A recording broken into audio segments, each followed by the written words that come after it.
This podcast is a production of Unfiltered Studios. If you would like to know more about joining Unfiltered Studios, please visit our website at unfpod.com for more information. This episode of the Fandalorian Podcast is brought to you by the Adler Real Estate Team. If you live in New York, anywhere between Manhattan and Montauk, and are looking to buy or sell, you need to call the Adler Real Estate Team. This real estate company is run by a husband and wife duo that, in addition to being real estate agents, are also a public school teacher and a police officer.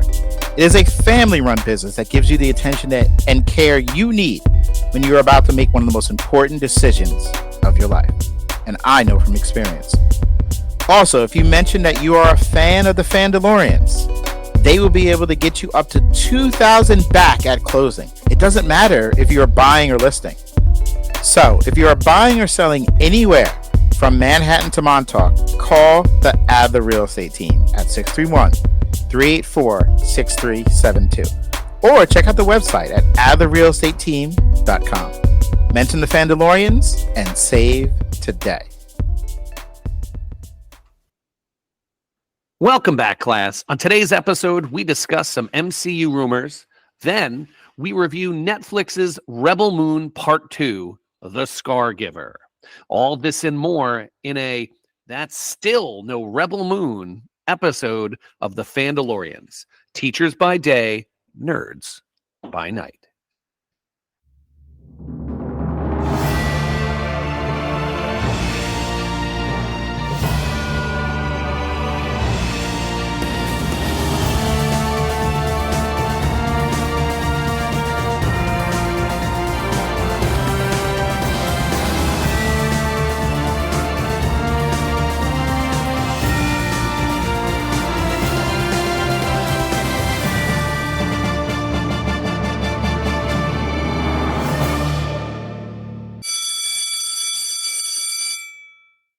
That is the bell. Class is in session. Welcome to the Fandalorians Podcast. Teachers by day, nerds by night. We are a proud part of the Unfiltered Studios podcasting network, and this is the #1 public school teacher, pop culture, fandom podcast in the country. We are here to give you all the latest news in the world of entertainment, lively discussion, debates, talking pop culture and fandom. I've already said that. I've said it again, but we get new listeners all the time. And let me introduce ourselves. My name, wrong. Let me fix that. Our names are Mr. Richardson and Mr. McDonald, 4th grade teacher and high school teacher, and two men who are recovering from a brutal Knicks loss. McDonald, how you doing? So, we're going to go super sports fans here, but you ever have a loss that you're like, I need like 45 minutes decompress before even trying to sleep? And what time did the game end last night? It ended at like 10 o'clock. It went into overtime. And for those who don't know, the Knicks lost in overtime on an incredibly winnable game that against the Philadelphia Sixers. And by the time this podcast is released, what I'm hoping is we're all kind of joking about game 5 because the Knicks won it eventually. But if not, we're going to look back at this and be like, it was the beginning of the end. Right. But when this airs, Game 7 would have been over if we went to Game 7, which we won't. We should win Game 6. Down was brutal. I lost sleep. Yeah. I mean, I woke up and the first thing I thought of when I woke up was, oh my God, they lost that. They were up by 6 with 33 seconds left. It was just brutal. We're both recovering. I don't know. I haven't even begun to get to acceptance. I'm still in like disbelief or whatever the one it is. Like, it's bad when the next morning you don't go on Twitter. Nope. Didn't do it. You're just like, nope, I don't want to know anything. Don't tell me. Whatever. But I will tell you, Mr. Richardson, this somehow made me feel worse that, ready? ESPN, NBA officials missed Tyrese's Maxey travel on the pivotal 4-point play. Yes, they did. They released a statement there. I saw that. But then again, we did win Game 2 in and they were kind of like, oops, our bad as well. Yeah. So what I'm hoping is this is just the law of averages kicking in. But, man, that was a stomach punch game, man. And I got to tell you, for the Knicks, we haven't had that many stomach punch games because also, honestly, in the last 20 years, we haven't been in the playoffs that often. My kids weren't used to seeing me this walking around pacing. I pace during the games. I can't Yep. sit still. And my kids are like, I've never seen you like this. And I was like, well, the guy just said the last time they were this good was a quarter of a century ago, and none of you are over 25. So yes, you have not seen this. Because usually we just get in the playoffs and we're going to get smacked around and leave, and we kind of know it. So we're not. Yeah, you're like, oh, we're going to win 2 games out of a series for a moral victory. Now it's just different. So, oh my gosh, it's brutal for us. But we're going to get there. Burdens of expectations. Hopefully, by the time this airs, we are successful. Otherwise, we're going to quit. Are we going to have a spin-off podcast, the Sports Fandalorians? I think we should. And Charlie's going to be there too. He's going to learn from us. Secretly, Charlie knows all about sports. He just keeps it to himself. Yes. And speaking of Charlie, he's our other co-teacher. He's a second grade teacher, and he recently finished listening to Age of Revolutions, Progress and Backlash from the 1600s to the Present by Fareed Zakaria. Once again, took a break from my Vietnam book that I've been listening to. This book just came out in March. I had heard some buzz about it, and then I, went to borrow it, and I was on the waiting list, and it came up. So I popped it on, paused my Vietnam book, and started listening to this book. The Age of Revolutions, Progress and Backlash from 1600 to Present by Fareed Zakaria explores revolutions throughout history, both the past and present. And he argues that understanding these revolutions can help us understand what's happening on today. Those who do not study history are doomed to repeat it. So it was super interesting. Right. He goes on to talk about 3 different historical revolutions: the Dutch Revolution of the 17th century, the French Revolution of the 18th century, and then the Industrial Revolution that we are very familiar with. And he then talks about contemporary revolutions, globalization, technology, identity, and geopolitics. It was super interesting to listen to him. I've seen him actually a bunch of times on The Daily Show. He's been on when Jon Stewart was the host. He's been on. He's been on with Trevor Noah a couple of times, and I believe he's currently on CNN as a commentator. Special. I don't know if he has a show, but it was super interesting to listen to, for sure. I know you recommended this to Mr. McDonald, but I might listen too. You never recommended it to me. Well, my feelings were hurt. So to point out, I'm like, oh wow, like what? I don't read. Okay. No, it has nothing to do with that. But anyway, that's what it had to do with the fact that Mr. McDonald teaches history, and it was really a history lesson, and it went in and really talked about why these superpowers came to be and how society was, and how those revolutions were reflected in that society. And ultimately, argues that a revolution is positive, and then it also has negative consequences. And some of the things we deal with are, the problems that we have usually tend from the negative consequences of these revolutions that we're still dealing with. I feel like this ties so close to Rebel Moon more than we intended it to. Yes, it did, because it's all about the revolution. Well, you can find out more in our spin-off podcast, History Fandalorians. Exactly. We got a lot of spin-offs. We're trying to branch out, building the brand. How can you support the show? Start by asking your child's teacher if they need anything. And listen, the end of the year is coming. We say teachers from kindergarten to high school always need something. And again, our same joke is always, you know what they need, Mr. Richardson? They need a break. They do. They definitely need a break. And it's coming soon. But ask them if there's anything they do need at the end of the year. Help out as much as you can. Teachers work hard. We all know that. And it's getting close to the end of the year. Also, if you help them, tell them the Fandalorian sent you. They'll appreciate it. And our merch. The link to our storefront is in the bio of the show. And all the proceeds go to Laney's Legacy of Hope, which is a nonprofit organization that engages in fundraising and activities to provide assistance to families with someone suffering from pediatric cancer.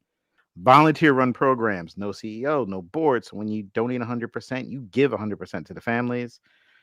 Laney'sLegacy.org if you want to check them out. And finally, New Comic Day has already passed by the time we've aired this, but still head to your local comic shop, especially if you live on Long Island. Check out Red Shirt Comics. That's the official comic shop of the Fandalorians.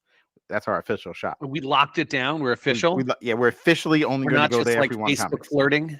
No. Yes, we put a ring on it. We put a ring on it. Head to them. If you don't live on Long Island, you don't want to commute that far. Let's say you're in Pennsylvania of all places. Why would you be there? Don't go there. Go to your local shop though. The Sixers stink, but they might be comic shops around there, and check them out because we support them, just not your team. We just lost the Pennsylvania audience, guys. It's sad. Hayden's friend Yeah, Ivory, right now she's back Joel from Embiid college. is throwing his headphones. Right? I hate New Yorkers. Anyway, so support your local comic shops, give tissues, money goes to perfect research for kids. We're doing it all. But now it's time to get down to business. There's things to discuss, a movie to review, a trailer to talk about. It's coming up on the other side of this, the morning announcements.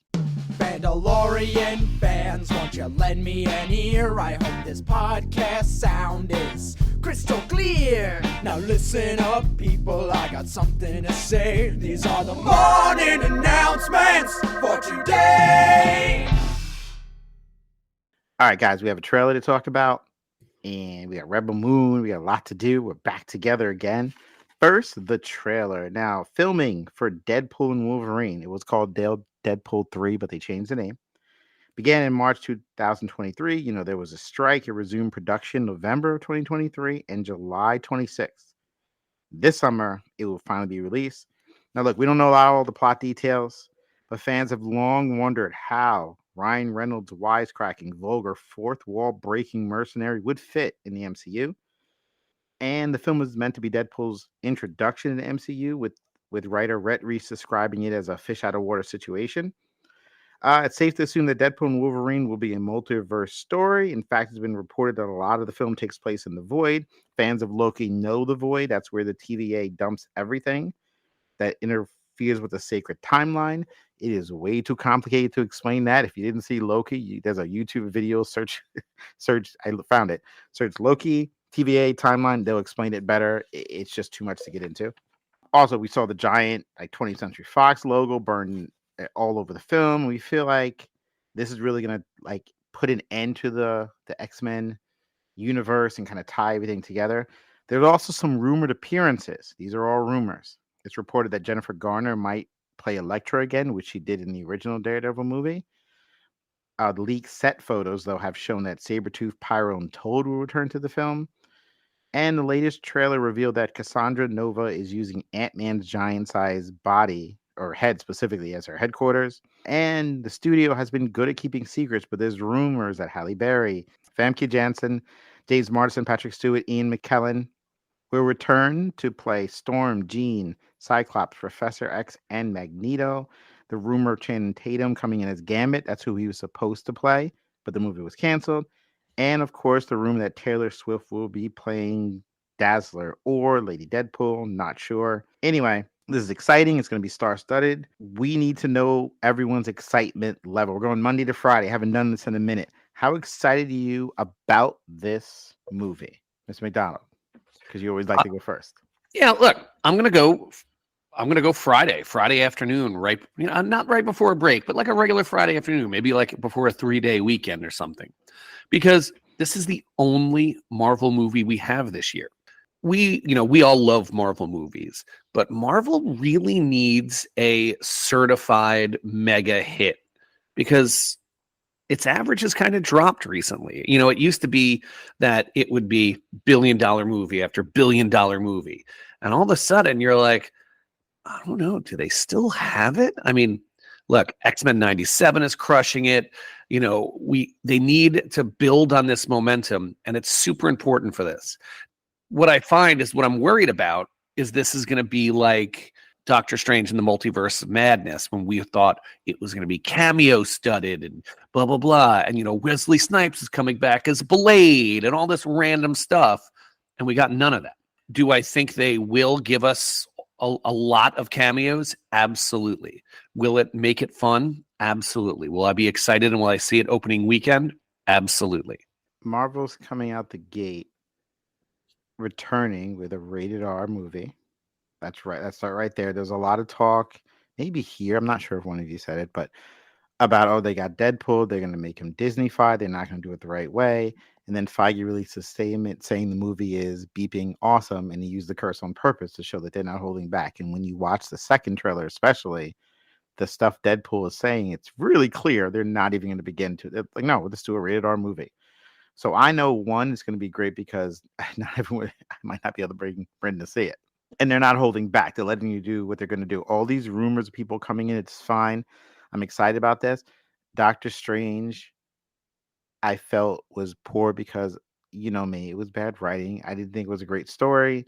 And I wasn't expecting too many cameos in this. We were hopeful, but there was never anything alluding to it. This has point when we saw Ant-Man's dead head in the middle of the trailer, they're not playing games. They're gonna make exciting things. Ryan Reynolds is always hysterical. He and Hugh Jackman are best friends in real life. They've been hoping to do this for years. You got this Sean and Gus approach here because Wolverine's always the straight man warrior, like, you know, Shogun soldier, and Deadpool's a sociopath, like Psycho Man, like jokey. It's gonna be great. The dynamic's great. For me, it's Friday before break. I've been waiting for this. I don't have anything that I am worried about. What I'm hoping is that final trailer will have the scene that I'm waiting for. I'm dying for is Wolverine running and jumping in the air, and they spin the camera around, and there is a Hulk waiting for him, and that's the end of it. And it's not smart Hulk like Mr. G can't stand. It's warrior crazy Hulk about to fight Wolverine, because this is, if there's something you need to do, Marvel, that this is the only way you can do it now. Because I get it, they'll bring another Wolverine, that's fine, but this is it.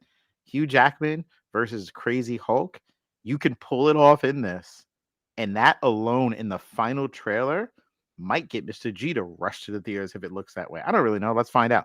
Mr. G, what do you think? No, I think it looks great. I think it's going to be a fun movie. It's definitely going to be a movie that I cannot bring my son to. Want to see it? The only thing is, I felt like that trailer, it was just a lot of Wolverine and Deadpool just fighting each other. It was like probably the same scene that they kind of chopped up into like the different segments of the trailer, but it still looks fun. So I'm excited to see it. I like that. When I see things like that, the first thing that pops into mind, like they have so much good stuff ready. There's nothing else they can give us that won't ruin it. So I'm like that. So that's all they get. We're gonna know they're gonna have them fight. So you know they fight. We're not letting you see anything else. Yeah, but I'm excited though. But what I think is cool is that Hugh Jackman is wearing the yellow suit. I think that's the coolest part of the whole thing. Well, it's a nice little bookend. If you think about it, remember in the 90s, they were like, we can't do comic accurate uniforms because nobody's going to like that. So they went with the dark leather, and it was a choice. And now it's a way to really close out Wolverine, Hugh Jackman's Wolverine, to be like, there it is. We're going to give the people what they want. Yep. Give the people what they want. Did Rebel Moon 2 give the people what they want? That was look at that segue. That's what I was trying to do. That is a transition right there. It popped in my head. I don't know. Did it get the job done? We'll find out. It's time for our post-observation review. There's a bell. There's a jingle. We'll be right back.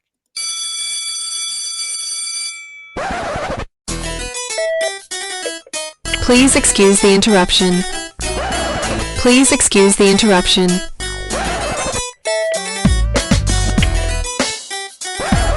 Please excuse the interruption. Can the Fandalorians please come down to the main office? The principal is ready to see you now. It's time for your post-observation review. The principal is ready to see you now. It's time for your post-observation review.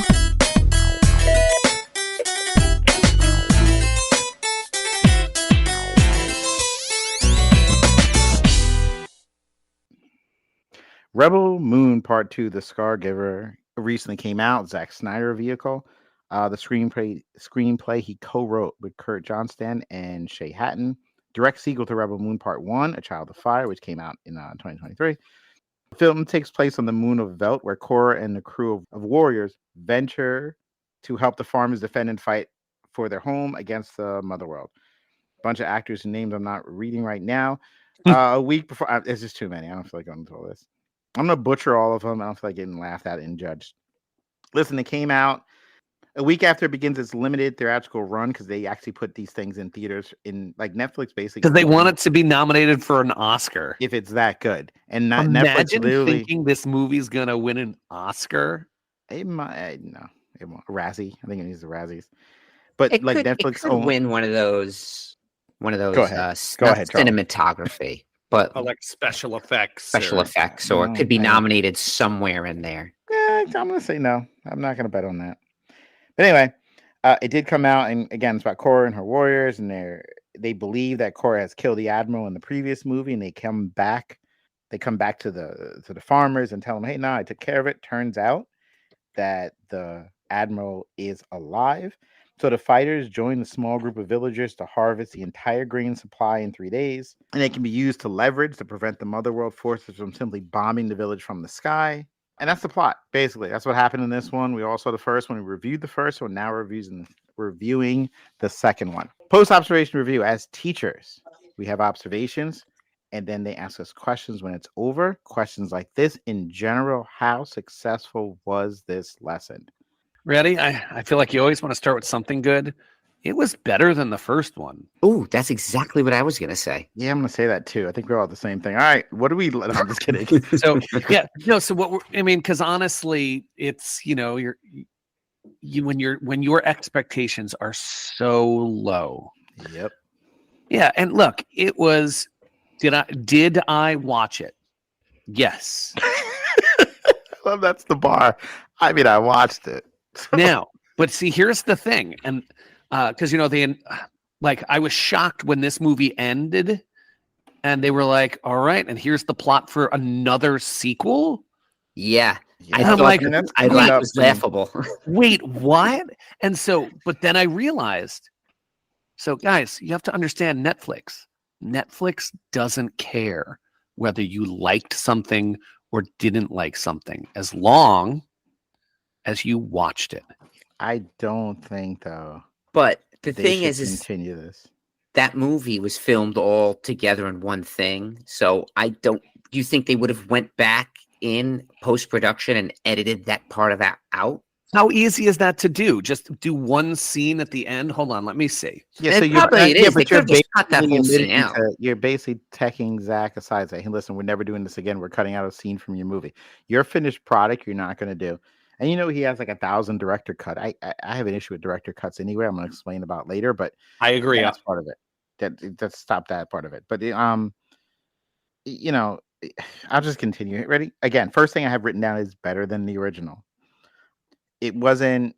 How successful was it? I watched it. It was better than the original. It was successful in the fact that we all finished it. Yeah. It wasn't bad, but there's so much. It's a mess. It's just as messy as the first one. It's just a little bit better because they didn't have to do some of the corny stuff I didn't like. It's just, it is what it is. It's successful in terms of the type of movie it is, like the Magnificent Seven. Those films where people need help and a group comes in to help them. Well, hold on. Let's get to the part. Let's get to the parts we liked. Yeah, well, Carl's going to go. That's what it seems like you're starting to head to. Not really. It's just for successful, the fact that it's that kind of movie, that's what I found successful. The Magnificent Seven, The Dirty Dozen, Bug's Life, The A-Team, any of those movies where they get a crew to come helpful. Since it's that kind of film, did it play the way those films generally play out? I guess that's successful. Yeah. Well, I mean, look, let me ask you a question, Mr. Richardson and Mr. G. I'm going to put it to both of you. Is there a difference between an homage to those movies and flat out copying those movies? Not because I feel like they just copied those kind of movies. Those movies all have the same. It's a formula plot, though. Yeah, formula. But it's almost like too formulaic. Because Schneider was very kind of formulaic to begin with, and putting it with Netflix makes him like extra formulaic. I don't know. It's just that type of film. It didn't feel like an homage to Star Wars much at all. It just was like a cowboy film. It didn't even feel like, other than the spaceships. But Mr. J, or you kind of exactly. So I love how we all have the same notes. Yeah. The first half, the first part one was definitely Star Wars, and then if you never saw part one and watched part two, you would have never made that connection to it being Star Wars. You're right. Yep, you're right. That's a better way of saying it. All right. Listen, the next thing in these observations with the administrator, you're looking him or her dead in the eye, and they say, to what extent was your instructional delivery effective in this lesson? Which means, what did you like about this movie, Mr. J? I beat you. My finger beat you to it. I raised my hand first. He never wants to go first. Honestly, I thought the action sequences were pretty good in this movie. Snyder's amazing at that. Aside from the plot, the dialogue, the actual combat, like the combat Choreography. Yeah, the combat I can't even say it. That word Yep. was really cool. Those action sequences, all of the fighting and everything that had to do with the war combat part of this movie, I thought was fabulous. I actually really thought it was really well done. I liked it a lot. So that was good. I mean, I had that down too. I thought the action was better in this one. I thought their attempt to flesh out the characters. Oh, you just stole my one. That's what I was gonna say. I'm like, I didn't attempted character I didn't development. like it. I didn't like what they did. It was terribly done, They but could it have was done it better. They could have done it better, and I have an idea about how they could do it better. Two scenes later. I want to specifically talk about when they tried to do this. I'm sure you're going to point out the same ones. So the first one is when they're all sitting at the table and they're talking about like their reason for fighting. Oh, that was my teacher. Can I go to the bathroom? Yes. As soon as that happened, I'm like, all right, I'm up. I got up. I went to the kitchen. I went to the bathroom.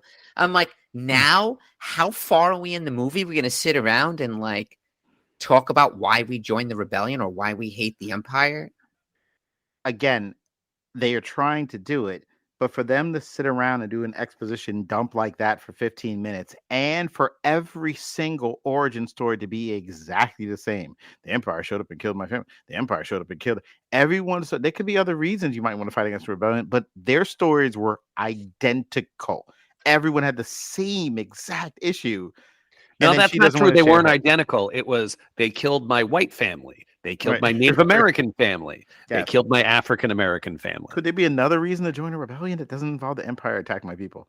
Like it doesn't. But anyway, go ahead. What was your second one though? That you and then the second part that I was like, I'm going to give them credit for trying, but it just didn't work. Do you remember? It was the scene where they gave them their own little flags.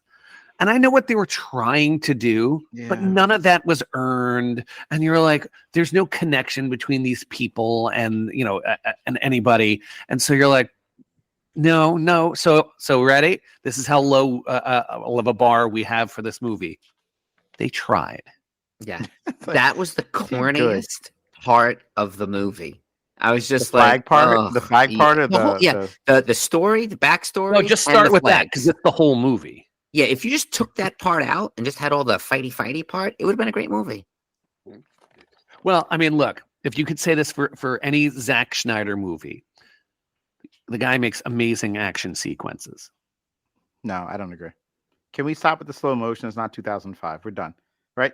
We don't need the super slow motion anymore. Can we stop? Do we have to have slow motion? The movie would have been about a half hour shorter if he didn't do slow motion every 5 scenes. We're going to go slow again. It's not 2004 and 5 and 6 when this was popping in the Matrix. Stop. Just stop. That's all. So I don't agree. Did you guys notice that Zack Snyder fell in love with a particular kind of camera shot? And it took me a little while to notice it. And then I couldn't stop noticing it. So what he would do is the main character would be in focus in the center of the frame. And then, you know, normally like the background is blurry to show depth. But what he did is the shot, it was blurry, but in like a fisheye lens. Yeah, like one of those weird camera filters. Yeah, and I'm like... my daughter uses.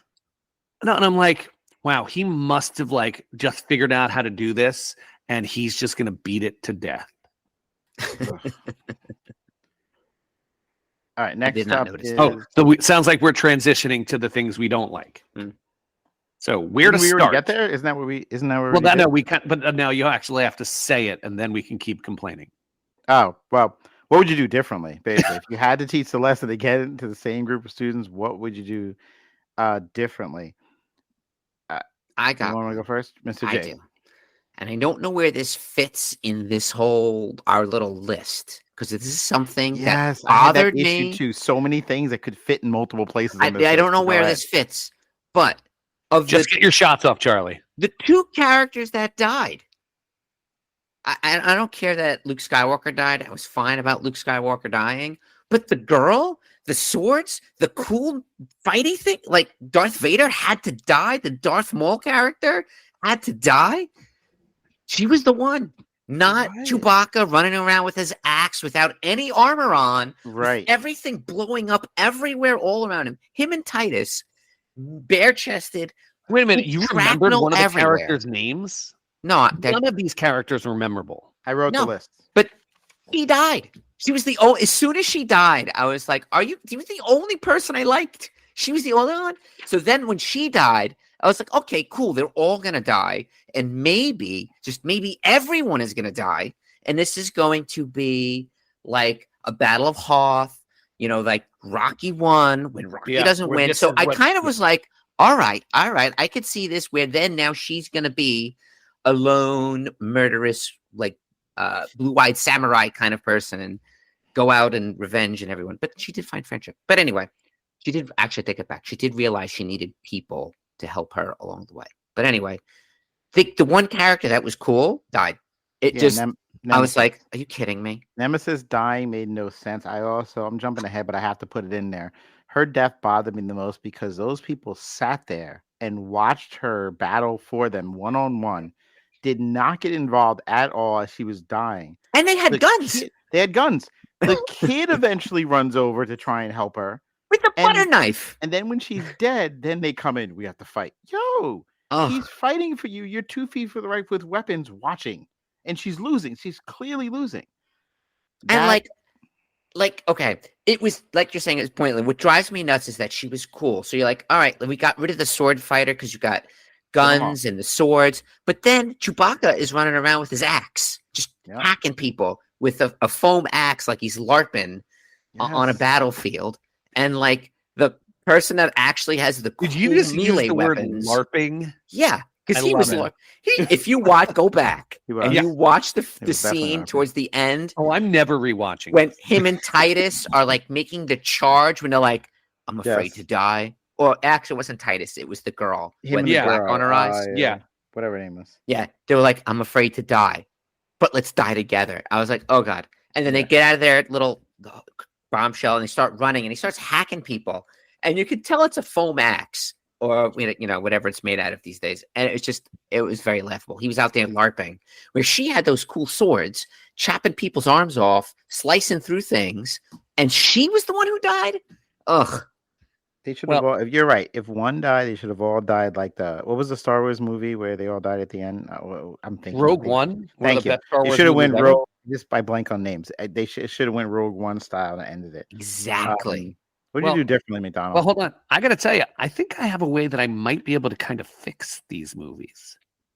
Oh, I have a whole Mr. Richardson edit your rough draft that I want to do towards the end, but I have a bunch of ideas to clean this up. You know how you go to that when they're going around the table and they're telling their motivations. Yeah. First of all, if you're going to have that scene, that's got to be in the first movie. Yes. Because nobody cares by the time you get to the second movie. And because if you do that, then maybe I might actually care about the characters. This reminds me of the scene, and Mr. G didn't see it, Mr. Brown, I know you know. Game of Thrones, the White Walkers are coming. So they're coming they're on their way. So you have all the main characters who, honestly, many of them did not spend any time with the entire 6 seasons of the show. But this is the point where they're all together, almost sometimes for the first time. And they're getting ready the night before this battle that's pretty much going to wipe them all out. So they're drinking at the table. They're telling stories. Doesn't anyone know a song? They're just having a good time because they know tomorrow's going to be a bloodbath. It was a beautiful scene. It was a beautiful 15 minutes of characters, to Mr. McDonald's point, that we've known and grown with for 5 years.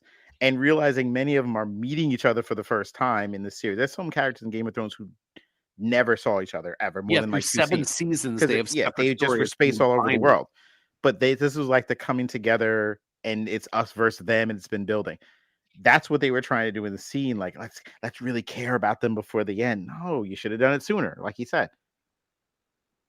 But no, so anyway, so with that, absolutely. And then get rid of everything else that is not defending the farm. Do you realize, because I was watching it, and like they had it was like a 10-minute scene on just growing, chopping down, and harvesting wheat. Oh, I like that part. No, I'm watching this. I'm like, they were having so much fun. I'm like, cut that. So everything that is not the direct invasion of that planet, I would even get part of when she goes into the ship. No, cut that. Nobody cares about that. I like that part. When she got up there, that was the best part. I thought that was I thought it was clever. She was coming, and that was a little sort of... I think it does have to be, keep it, this is us protecting our house, Kevin McAllister style. Yeah, but they have to find a way to stop that ship, because if they don't, the movie, there's that's nothing. The Death Star. No, I get it. That is the Death Star destroyer. Got to blow it up. That's when the story kind of veered away, but we'll talk about when the story veers away a little bit later. All right, ready? Here's what I would do differently, real quick.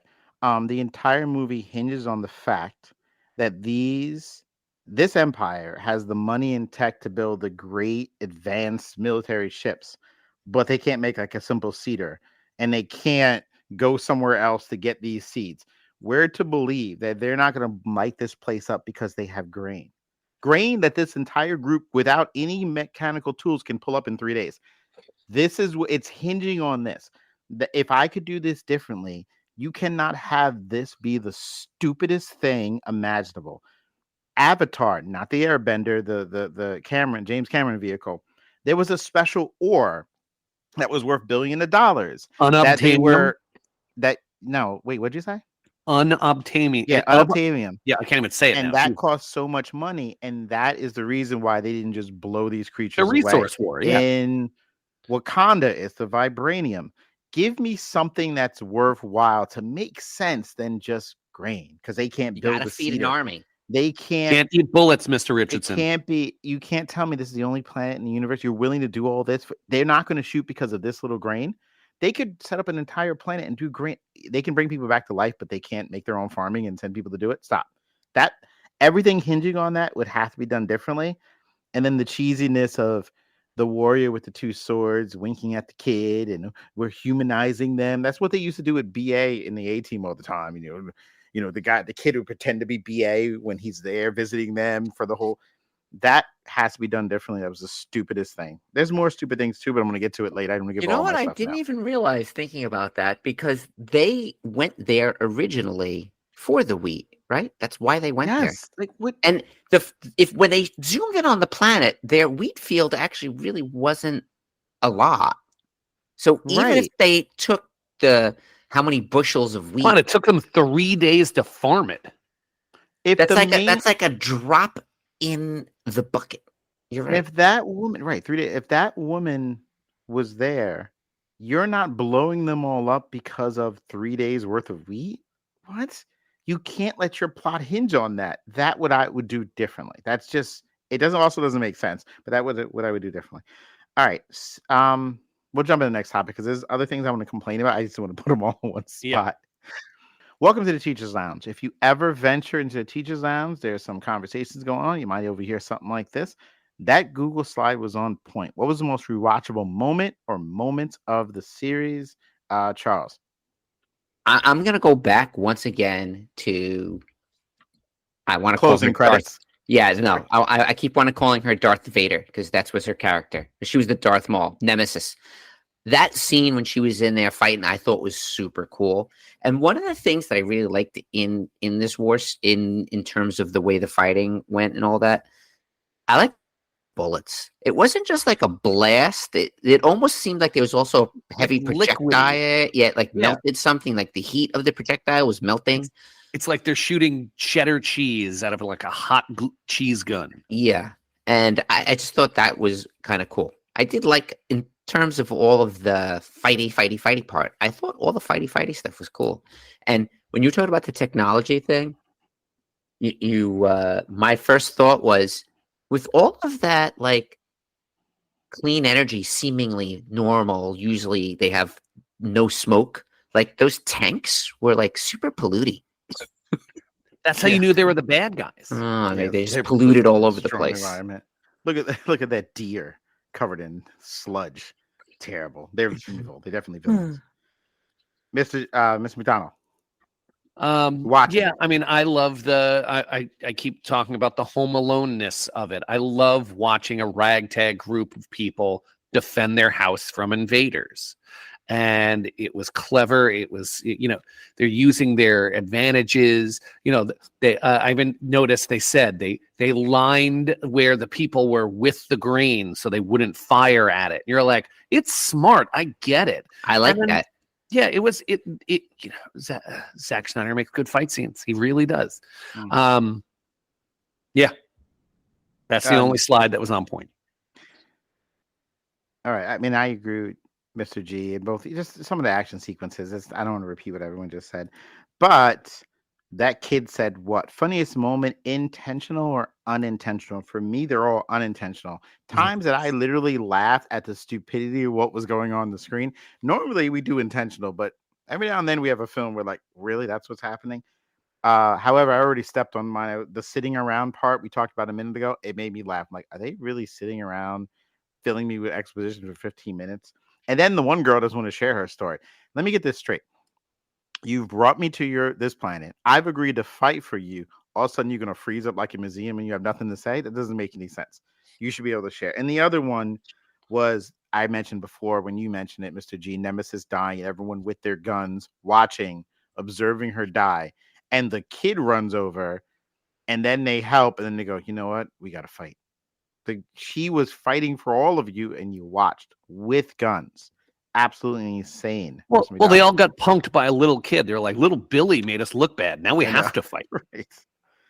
Ridiculous. Absolutely ridiculous. Yeah, I have nothing here because it is all unintentionally funny. This is one of these movies where, like, whenever we do this part, I'm always like talking about what I thought was funny and my favorite parts and the funny things they said and the funny character. Every review, that's what I talk about. Nothing. I don't think I laughed. No one said anything funny. No. There was nothing. Everything was just like bad dialogue and you're like, stupidity and overly serious bad dialogue. Yes. And that's what makes it so hysterical. There's nothing better than someone saying a line of absolute nonsense in the most serious possible way. People are like, that cheese plate isn't mine. Yeah. And they zoom in and cut. And that bad guy, he got a new haircut when he came out of his Bacta tank. And it that's even more ridiculous than the first haircut he had. Yeah. It's like, ugh. It brings you back to life, but listen, every time it does, we're gonna mess your hair up a little. You get a worse and worse haircut. It's just gonna be bad. You're gonna it's see like somebody with of a photocopy to your hair. It's gonna be like a mohawk up at the top and like a long hair at the bottom. Like, damn, he's been dead like 5 times. Like, look at him. He's clearly. Yeah. Next time he gets brought back to life, he has a bald spot, but not on the top of his head, on like the side, and a mullet. Yeah, the whole thing's not gonna work. Teacher. Class, what is the capital of New York? Student, Martin Luther King. Things that don't make sense. Oh, we all got something. Mr. I just want to say one. Right, Mr. G, you go first. I just want to say one because there's lots of things that didn't make sense. Like how that hot liquid stuff was able to get you could hide behind the barn wall and not get shot up by that those big I'm assuming what you would figure would be 50 caliber machine guns from the tanks. But this is the one thing that I thought was the weirdest thing that just got glazed over in the whole movie. When they went to the power core to blow it up, like in Star Wars, when they went flying through, the Death Star, did you realize that the reactor was a face? Yeah, that was weird and just totally not explained. Like an AI face thing? Yeah, like any sense. It's like, it's a heart. It's like the ship has a heart or like a mind, whatever. And I was like, that's super weird. It like looked at her and she didn't even care.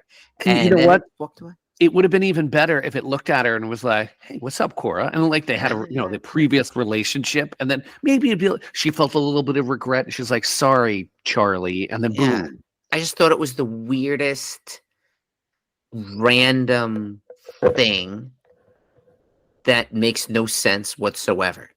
And then it just moved on. That was just, there was lots of weird things. That was just the most one that didn't make any sense to me. Well, for me, it's a fumbled execution of what should have been a very touching scene, which could apply to like 700 different spots in this movie. 800. I'm going to go for when the Anthony Hopkins robot decided to start fighting on the side of the good guys. And you're like, that wasn't earned at all. I mean, like, and it was pretty cool. oh, I no, want to say it was cool. It was really cool, but you're just like, they never explained why he chose to fight on their side. They never quite, they mentioned earlier that the robots, when the king died, they all stopped fighting and they just chose not to fight anymore. And now he chose to without any explanation. And you're just like, huh? Well, you kind of figured he would. There's like 100 scenes like that. Same with the other guy, like the leftover Imperial guy. Yeah, that was guy like who had the crush on the girl, kind of, I guess. But yeah. Oh, and like, yeah, I like how he pretended that everything was cool. He's like, yes, everything is good. We're on schedule. He's like, all right, have the grain ready in 3 days. And he's like, oh, yes. All right, so here's the thing that didn't make sense for me. Just bear with me for a second. The frame job on Korra could be the stupidest thing I've seen in a movie in the past 10 years. For those of you to see it, let me just set the stage for you, please. Just bear with me, people. People listening at home, listening to car. This is the stupidest thing ever. First of all, and I rewatched it back and paused it. There are 28 people in this room who were gathered to bring the king, the queen, the kid in the room. And they're all there, including the violent people with their hoods, who can hear, so they probably know what's going on too. It's very clear this is a coup. There's 28 people. Again, I froze frame and I counted all 28 of these people, not counting Korra. They kill the king. They kill the queen. They tell her to kill the kid. She does. We find out at the end she's alive somehow. I don't understand, but it's okay. And then all of a sudden they turn to Korra and go, murderer. And then they try to get her. So I laughed. My father, who watched it with me, laughed at the stupidity of this scene.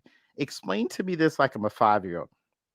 If this is a frame job and they're going to frame her for this, why didn't the second she killed the girl, you just shoot her? Why call her a murderer? There are 28 witnesses in the room. You could just say she did it and it's done. It's almost like when we saw The Dark Knight where the Jokers were killing each other. Yeah, after this, and they shot him in the head. There's no need to announce it. You don't have to call her a murderer. Everyone in the room is in on it because all 20 of these people saw it. Even if she didn't want to pull the trigger, shoot these 3 people, put the gun in her, shoot her, put the gun in her hand. Hey, she tried to kill them. If you don't believe me, ask the 27 people in the room, including the violin kid. Everyone saw it. Instead, they call her a murderer. They give her a chance to escape, and then the plot hinges on that. Now, I could have come up with something different that I was going to share in a minute. That is the dumbest thing I've ever. Kill her. Just kill her. Why are you in? There's 28 people in the room. They're all in on this. That's the elaborate. What's the point? James Bond villain part, which, by the way, his makeup was absolutely horrible. Like the beard, the guy, whoever he is, the Palpatine character. Yeah, it's like they called him back for reshoots, and he had already shaved. Oh my god, his hair, everything, was just his. They're not going to win an Oscar for makeup. No, here's how they're you not going to win an Oscar. Real quick, here's what you do. Ready? If they were in a contest. Hang on, let me. Oh, come on! I got to finish this joke. Hold on. Go. This movie is so bad that if they were in the worst movie of the year contest, they'd come in second. Do you know why? Because this movie is that bad. Oh, that's a dad joke and a half. It's a dad joke. All you do with Korra in this scene to make it better is you have her pull a Steve Rogers in Captain America Winter Soldier, where she notices enough things to realize she's about to get set up for this. And then she escapes. Like she sees someone like sweating. Even I get it's a little on point. They could do different ways. Give me something where she notices this is coming instead of him saying murderer. And it was so dumb. I couldn't look past that one. That was my biggest what? Like, how is this in the film? Let's see. Star Student, who gets the sticker, best actor, character in the show. Who you giving it out to? I'm not giving it to a single person. I'm giving it to the end credits. No one's a winner. I'm giving it to the end credits. Because I'm like, finally, it's over. I'm giving it to the Grand Battle C-3PO. No, I did like the part laughable when he decides at the end when everyone's like, when they did the whole heartfelt, we'll fight with you again.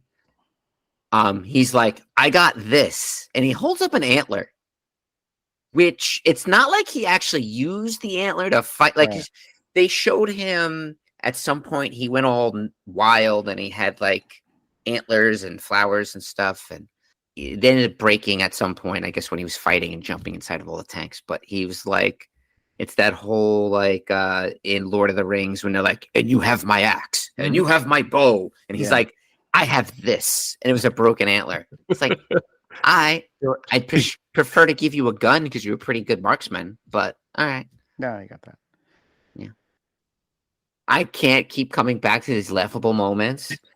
No, old man who's going to ring the bell with that giant hammer. I don't know about you guys, but I thought And then he never gets to ring it. No, he rung it. It was very lackluster. It was just like, why did it go bomb? It was just like, ding, dong. Like, the fact that is this the guy we really? If that's another point. If this whole plan's hinging on someone swinging that, is this the only guy available? Is it real? Is it no one maybe younger, a little bit stronger? I think he took over as the leader because the leader got killed in the first one. Find someone else. The bell just didn't ring loud enough. It didn't have enough resonate. It didn't resonate enough to. They could have just hit a tin can. Didn't have enough gravitas. No, it was just.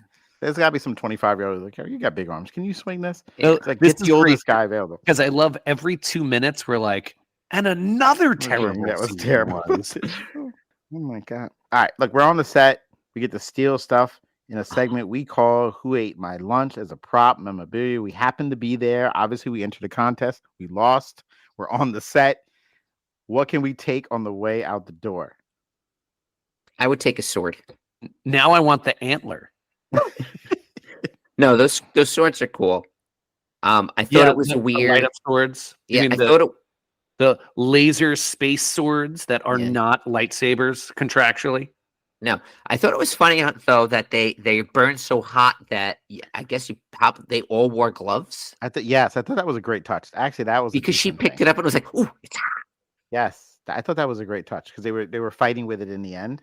Yeah, I didn't realize that was. I thought, and when she was tying the belt on it, and she kind of, and it was like, I thought at one point she was going to grab it and like start swinging it around, like all sorts of cool. That didn't happen. Charlie, that's because you're a better writer than the writing team. I was like, oh, that's like perfect. That's going to be some awesome sword fighting stuff. He got excited. I was like, it's about to go down. Because you're like, show me something I've never seen before. Yeah, because did you see that thing with the new one of the Star Wars characters in one of these upcoming Star Wars things could possibly have a lightsaber whip?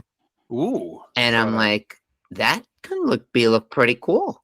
I could see that being super dangerous, but it's pretty like cool. Whiplash from Iron Man 2. Yeah, no, you might get yourself, what if you like nick yourself like Indy does? How do you train with that without killing yourself? I don't know, but it's like all those weapons. Yeah, it's like, yeah. Oh, by the way, I want absolutely nothing. Yeah, some grain, maybe. I guess some of that bag of grain. You know what? That grain must be tasty. If they're willing to fight this much for the grain, the grain moves on a different level. I need to have some of it. That's some high quality grain. So what you're going to do is you have your little trophy room in your house, and they're like, "What is that?" That's the grain from Rebel Moon Part 2, and it saved everyone's life. Wait, hold on. Can I ask one more question again? I feel like that's what this entire thing is. Yes. So the name of the movie is Rebel Moon Part 2. And what's the little tag? Scargiver. Do they ever explain what the heck that means? Yes. Yeah. She gave him the scar. The one in the chest. And then he opens up his shirt and is like, I gotcha. All right. Never mind. I take that back. Yeah. But that seems like such a small part of the story. Yeah. I get it. You killed him. He came back. But that's not even. Let's do this. You need a tagline. What's the other tagline that you're going to use? Rebel Moon. Yo, this grain is really good. No, ready? Rebel Moon. Home Alone. I might watch that. Are we teaching this again next year? Okay. They talked about an episode. You know who was the star student? I'm coming back to this guy right here. Okay. The star student was the guy who ended up blowing up he ended up blowing himself up because he got shot they were in the trenches, and he crawled his way and was able to detonate it, and that turned the tides for a lot of them. Oh, here's something that made no sense at all. The ships at the end that came through, like the rebels Yeah, that what came are- through and strafed all the apparently rest of the battalion that was hanging out 100 feet behind everyone else. Yeah, just hanging that out, watching just all this. appeared out of nowhere when those, and I was like, "What? How come? Like this third wave didn't come through? The first wave, then the Where'd second they wave. been? Was it Poe Dameron? It could have. It was Poe Dameron. It was. Yeah, I didn't. I Get that. forgot about the rebels in the first movie. Those ships look cool though. They I flew on completely the forgot about them. scene. I had to turn to my dad and like, wait, what is this? Who are they? And he said, don't you remember? Because he rewatched it like the day before we watched it. I don't remember anything like that. Yeah, that's another thing. Like there's the Rebel Alliance. I'm like, oh, that's right. There was a rebel group. Where am I at? Oh, teachings again next year. They obviously they haven't authorized another movie. Zack Snyder wants it. to. He wants to. I don't know if Netflix is about to throw money down the drain. I have zero interest in another one. When it ended, I was like, okay, the good action scenes, it's over. The girl is alive. Yeah, okay, man, I'm out. Just good luck, guys. Let me know how this turns out. I'll see you when I see you. That's me. I have no interest in watching another one. If it comes out, I'll watch it because I feel like this podcast has been entertaining for our benefit.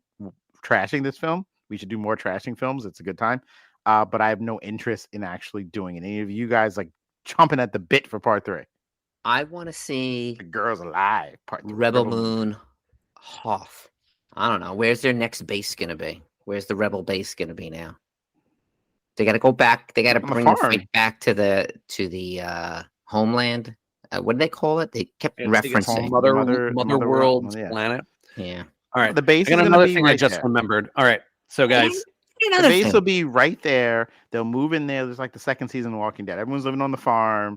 Bring everyone over. That's what's happening. What do you got, McDonald? What else is happening? So, what's the motivation of the bad guys? I just felt like they were generic bad guys. They needed that wheat. They needed the wheat, and they want revenge. It became a revenge story. But no, they but like destroy the meat. It's stupid. What? Like, why are they taking over other planets? They didn't necessarily want the resources. They were just like generic bad guys. I think it was just the Empire. They're collecting their taxes.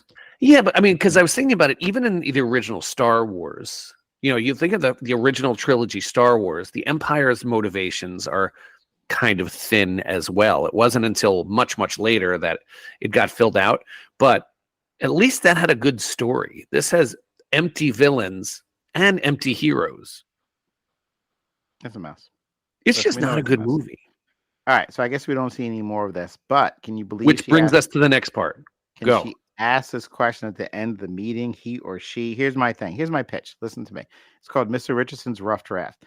I think this could have worked to make this better. Oh, no, hold on. Wait, you're not going to let me say it? You got to call it, can Mr. Richardson fix this?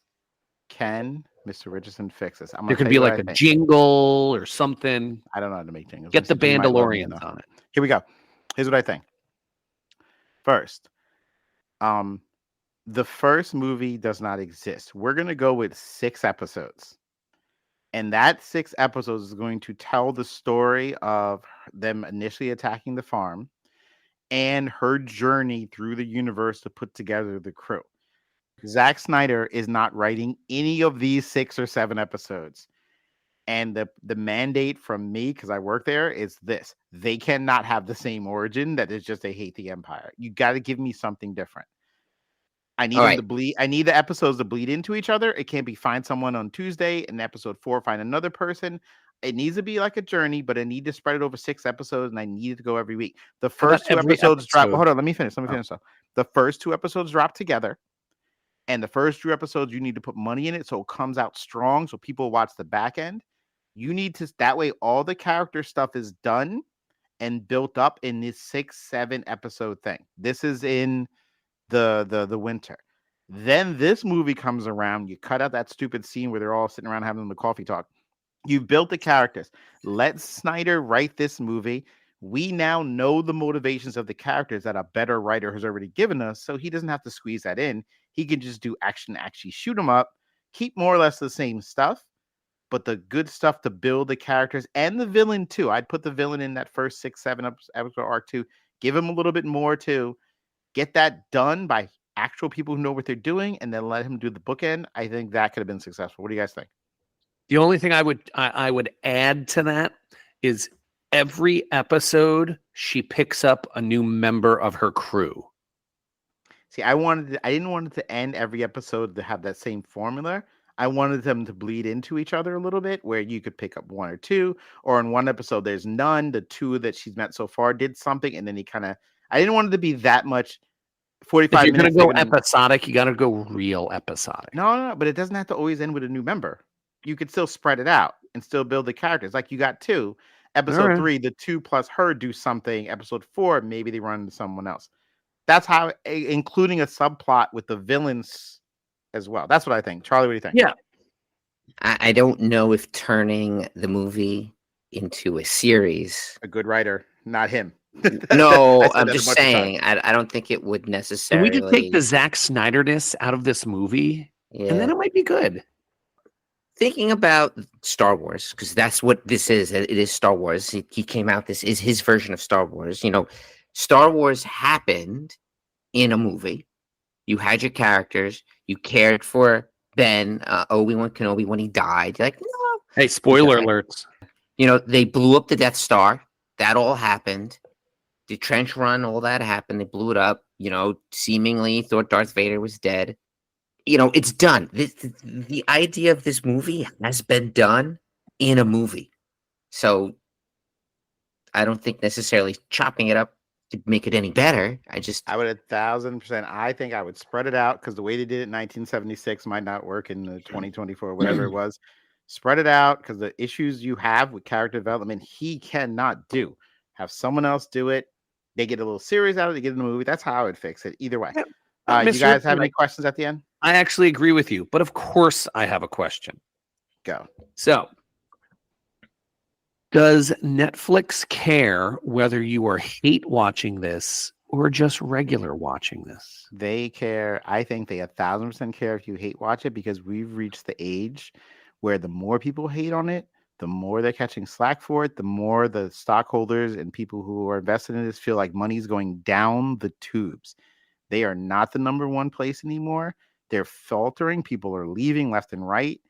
And the fact, hate watching, but no one's watching it after that. By the next week, no one's watching it anymore. You watch the first week because you're interested. Thing. Not true. I mean, some people still watch. I don't know how much rewatchability do Netflix shows have? I mean, think about the last time you're like, I'm going to go back and watch blank. I'll tell you, I really liked The 3-Body Problem. And I'm not going to go back and rewatch it until season 2 starts. I never rewatch anything. But the fact is, there may be new people who are in Netflix who pick up something new. The problem is, they don't even give out their stats anymore because it's gotten that bad. Yeah. So I think they're starting to, everyone has a moment where they realize, all right, we're spending too much money. We got to cut corners here. Giving Zack Snyder all the money in the world to make something that's considered a bomb, every facet. Everyone's talking about how bad it is, and be like, you know what? Let's give him another $100 billion. What's the big deal? I think it's a big deal to somebody. That's my opinion. All right. Here's my question then. On top of that, Mr. McDonald, did you thumbs up it or dislike it? Do they have the dislike button? I know they have the one thumb and the double thumb. Yeah. They have I loved it, I liked it, I disliked it. So I just didn't rate it. I didn't rate it either. I don't, because I don't want them to filter away stuff because he hates space. All right. No, I hate Snyder. So hang on, guys. I went to Rotten Tomatoes, which is not an entirely 100% accurate review. So they have the critics review and the audience review of Rebel Moon Part 2. Okay. What do you think the critics percentage was? I'm going to say the critics are always worse. I'll say it goes by percentage, right? Who hate it or like it? Hate it. Yeah. No, it's what percentage like it. Got you. Okay. I will say 15% liked it, critics. I feel like that's way too high, but anyway. You're absolutely correct. Was it 15? Yeah. I swear I didn't look. That's a good guess. And then what do you think for audience? Audiences are different because some of the people who watch this, oh my God, it was awesome, because they're young and dumb. Well, and also Snyder people are like, it's the cult of Snyder. That is true. They think Justice League is great, which puts it at, and they'll constantly vote. So I'll say like 60%, something insane. 50. So looking at in Netflix, top 10 movies in the US today, that this movie is number 7. Wow. But in Smurfs is number 3. Yeah. I honestly, they own that though. That always bothers me with that. Like they could easily put it in there to have people think They could fake it. people dumb enough to be like, it's the 7th most watched thing. I'm missing out. I should watch it. Oh, Because they put it there. What do I you don't think believe it's Rebel? on- What do you think Rebel Moon Part 1's rating was? Oh, if it's 15 for critics, it's got to be like 10 for the first movie. It was actually 21%, And what was it? The fans. 57. Yeah, those snidey people. This can't be right, because this is on my looking at right now at Netflix. It says top 10 movies in the US today. Baby Boss is number 10, and that's from 2017. Algorithm is weird, Charlie. No, but the idea of all these people suddenly watching it, unless they just announce a sequel, is kind of No, weird. because That's what why I don't happens, trust it. it's what gets filtered to you. Well, that's what I want to know. Is Well, why like, are they is all your clicking on it? top 10 thing the same as my Oh. top 10? No, Oh, everyone's top 10 is, I think, different. Top No, but 10 that doesn't make sense. in the then. US today. Oh, It's well, it's that- not oh, like that one- I don't know. suggested to We're gonna me. blow it open right now, guys, because I'm gonna open it up. My You ready? phone. Yeah, let's Yeah, figure you got to this kind of out. Go to scroll Netflix. down a little bit, because there's Can you TV do it on your shows. phone, or do you got to go on the show? No, it says I'm on my phone, All right. and there's TV shows, but then it's also it's in the movies. It's top 10 movies Okay. in the US today. All right, I'm in the movies. Okay, ready. What does yours say? My number one movie is Anyone But You. Yeah, Okay. Miller's Girl, Yep. Smurfs. Smurfs. Okay, that is Hacker- the same one. Actor Yeah. Health and Mario. Yep. King Richard. Yep. So I guess it is the same. Rebel Moon, etc. Yeah. So a movie Woody from Woodpecker goes to camp? 2010, it's 2017, is in the top 10. And Which one is Smurfs? well, no, Baby Boss is from 2017. This Smurf Village is probably new to Netflix. It's from 2017 also. It's The Lost Village. So it's new to Netflix, but Mhm. still, that's doing way better than their own little Yeah, show. that's weird. So I searched Baby Boss to see if there's something new coming out. Like it's something happening recently. I don't see anything indicating like, they announced a sequel or something else. So I don't know. It could be They're my lying. son They're who lying. just randomly watches stuff. we shut down Netflix. We shut down Rebel Moon 2. We got a lot done. All right, so hold on, Charlie. Before we go, I have one last thing to ask you. What was better, Rebel Moon 2 or Dune 2? That is a great question, McDonald. Wow. That's a good one. So, all right, ready? I'm going to go simply with Rebel Moon 2, and I will tell you Wow. why. Wow. Dune 2 is what, a 3-hour movie? In that 3-hour movie, 2 hours and 45 minutes of it is the wheat Oh, harvesting, Okay. and only 15 minutes of shooty. And the shooty that happened in it wasn't entertaining. So that's why.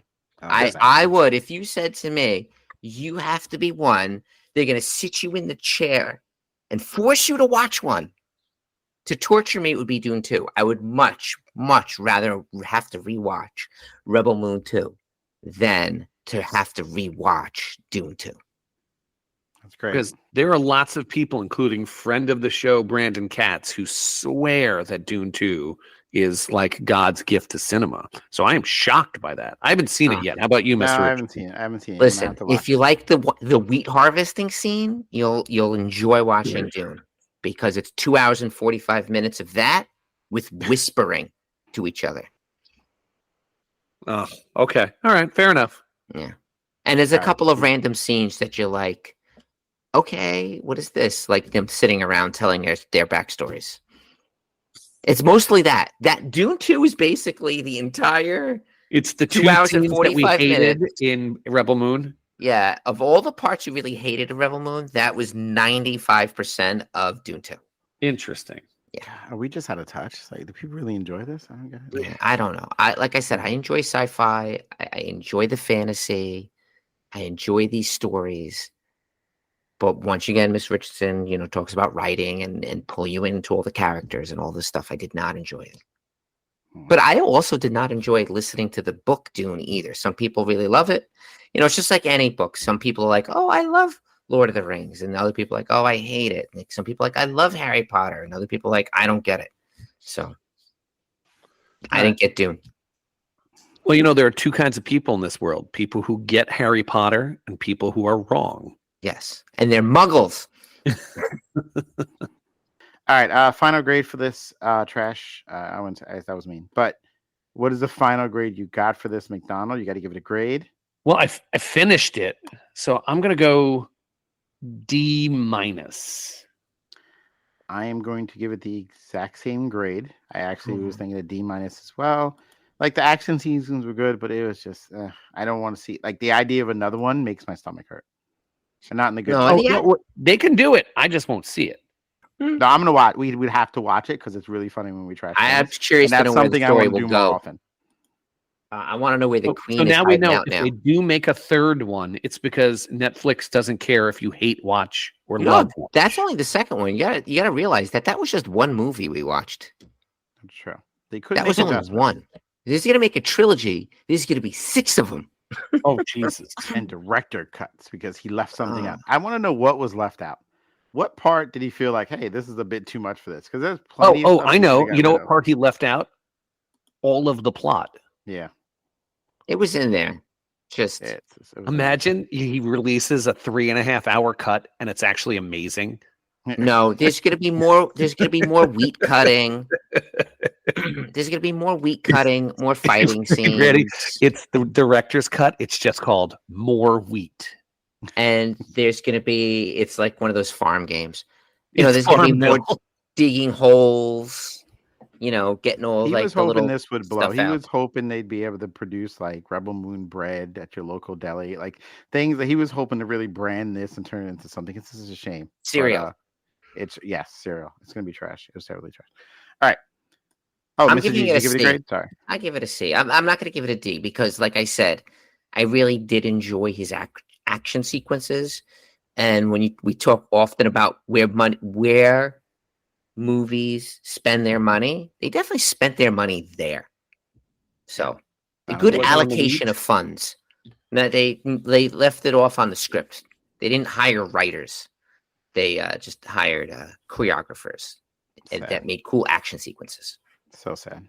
Now, this movie was written before the writer's strike, right? I don't know if you can really call this writing. But... That's what I'm saying. Or did they just been like they were like 70% finished with a script, and they were like, close enough. Oh, this is terrible. This is terrible. All right, D+, and straight. I didn't say D+. I'm sorry, my mistake. D-, D-, and C. Yes. All right, so we've graded it. It's in the books, guys. I can't wait for the next one. Psych, the kid version. That's a dad joke. I'm out. I'm done. I can't do another one. Only if we're gonna trash it because I thoroughly enjoyed it. But what if it's amazing? All right, Mr. G, listen. Okay, Charlie, you got to go sit down. Charlie, somewhere. I want you to go through the history of cinema. I know, and find me a movie series or trilogy or whatever. The first 2 movies were terrible. I got the one. Third one was amazing. I won't say third, but Fast Furious got great after 5. But the first 2 were good. I mean, okay. Well, we can argue that some other time. Either way, you know what? Maybe they make some pivots. If Zack Snyder's not a part of it, I might venture into this world again. But I can't do it because it's just a mess. For Mr. McDonald and Mr. G, I'm Mr. Richardson. Thank you always for listening. Hope you enjoyed the show. We will talk to you next time.